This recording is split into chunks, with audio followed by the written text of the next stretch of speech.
Indonesia adalah negara kepulauan terbesar di dunia. Namun, selama bertahun-tahun, kekayaan laut kita dicuri dalam diam. Hingga muncul sosok perempuan tangguh dari Pangandaran yang membawa satu kata sakti, tenggelamkan. Dalam sejarah bangsa ini, hadir sosok perempuan yang tak hanya menantang ombak, tapi juga mengubah arah arus sejarah. Ia tak datang dari gedung tinggi atau gelar akademik yang panjang, melainkan dari pantai kecil di Pangandaran. Dialah Susi Pujiastuti, Ratu Laut Indonesia, sosok berani yang menjelma menjadi simbol nilai-nilai berakhlak yang nyata. Lahir pada 15 Januari 1965 di Pangandaran, Jawa Barat.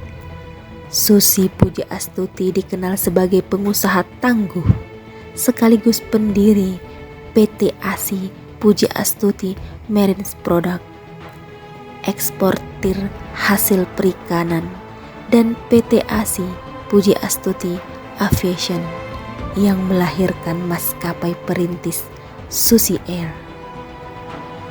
Ia juga mencatat sejarah sebagai perempuan pertama yang menjadi Menteri Kelautan dan Perikanan Republik Indonesia periode 2014 hingga 2019. Meski tak menyelesaikan pendidikan formal, Ibu Susi membuktikan bahwa tekad, keberanian, dan inovasi jauh lebih kuat dari selembar ijazah. Di bawah kepemimpinannya, lautan Indonesia tidak lagi menjadi halaman belakang bangsa lain. Lahir pada 15 Januari 1965 di Pangandaran, Jawa Barat, Susi Pujiastuti dikenal sebagai pengusaha tangguh sekaligus pendiri PT ASI Pujiastuti Marine Product, eksportir hasil perikanan, dan PT ASI Pujiastuti Aviation yang telah melahirkan maskapai perintis Susi Air. Ibu Susi juga mencatat sejarah sebagai perempuan pertama yang menjadi Menteri Kelautan dan Perikanan di Republik Indonesia pada periode tahun 2014 hingga 2019. Walaupun tak menyelesaikan pendidikan formal, Ibu Susi telah membuktikan bahwa tekad, keberanian, dan inovasi jauh lebih kuat daripada selembar ijazah. Di bawah kepemimpinan beliau, lautan Indonesia tidak lagi menjadi halaman belakang bagi negara lain. Dalam setiap langkahnya, Ibu Susi menunjukkan bagaimana berorientasi pelayanan bukan sekedar konsep, melainkan tindakan nyata.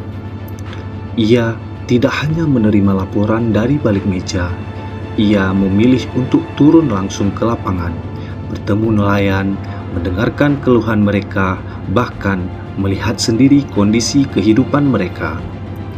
Kehadirannya di tengah masyarakat menjadi bukti bahwa pelayanan sejati adalah tentang memahami, bukan hanya memerintah. Dari sana, lahirlah kebijakan-kebijakan yang benar-benar menyentuh kebutuhan rakyat. Namun, keberanian untuk melayani saja tidak cukup jika tidak disertai dengan tanggung jawab yang jelas. Disinilah terlihat bagaimana Ibu Susi menjunjung tinggi nilai akuntabel. Ketika praktik illegal fishing merugikan negara, ia tidak ragu mengambil keputusan besar menenggelamkan kapal-kapal asing yang melanggar hukum.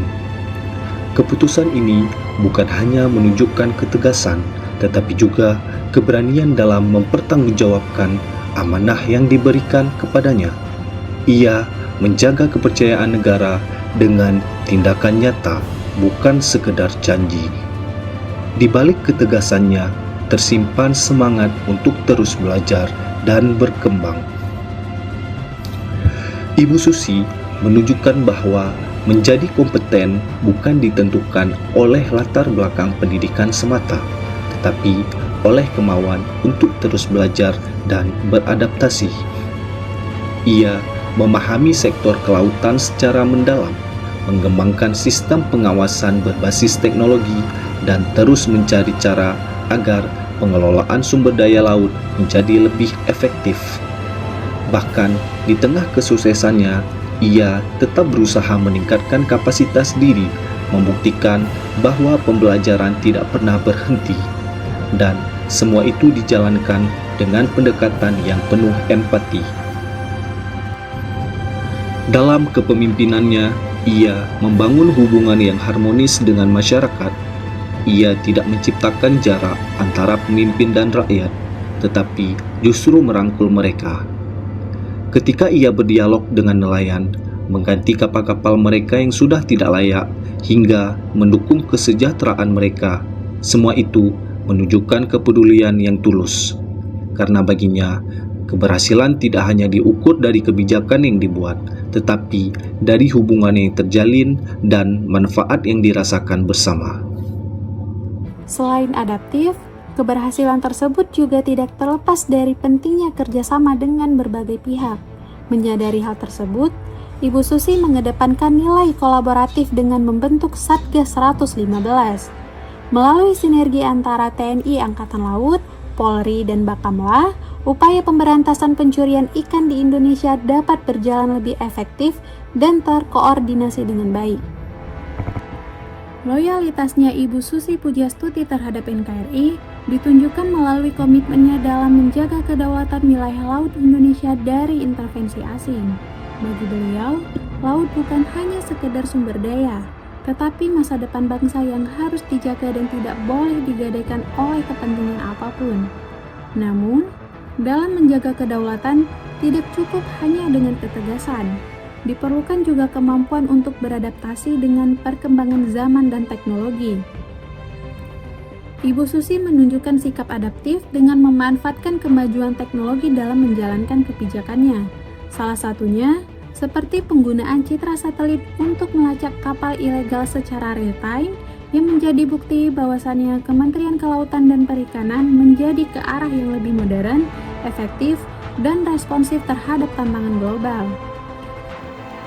5 tahun menjabat, Ibu Susi tidak hanya meninggalkan warisan kebijakan, tetapi juga standar integritas yang tinggi. Beliau membuktikan bahwa menjadi pejabat publik adalah soal keberanian untuk membela kepentingan rakyat dan komitmen pada nilai-nilai luhur. Karena pada akhirnya, seperti kata beliau, laut adalah ibu kita. Jika kita tidak menjaganya, siapa lagi?